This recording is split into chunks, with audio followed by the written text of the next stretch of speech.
अस्सलाम वालेकुम नाजरीन, आप देख रहे हैं आवाज और मैं हूं शहजाद इकबाल। पनामा लीक्स पर इंक्वायरी किस तरह होनी है, क्या ज़ाब्ता कार होगा, उस पर अब तक इत्तेफाक राय नहीं हुआ है। 7 मीटिंग्स हो चुकी हैं और कल 8वीं मीटिंग होनी है।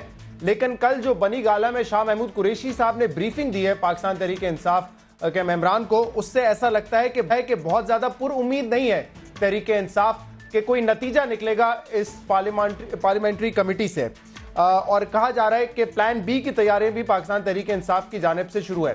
आज खुर्शीद शाह साहब का भी बयान आया और उन्होंने कहा कि जो TORs ऑपोजिशन ने दिए हैं हुकूमत को चाहिए उसको मनोअन तस्लीम कर लें। और आज एक इंटरेस्टिंग बात यह भी रही, एक फुटेज थी जिसको बार बार टेलीकास्ट किया गया, मैं एक दफा फिर दिखाना भी चाहूंगा।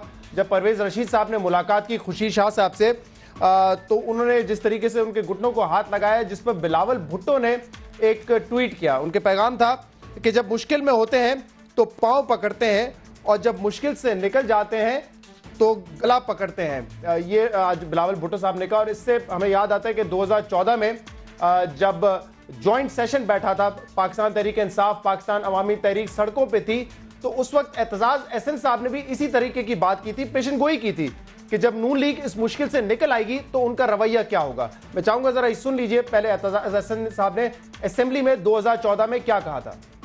हमारे अंदेशे ये हैं कि जनाब मोहतरम वज़ीर आज़म की हुकूमत अगर इस इम्तिहान से बच निकली तो इनके वज़रा और साथियों और रुफ़का के तकब्बर और रऊनत में और इजाफा भी हो जाएगा।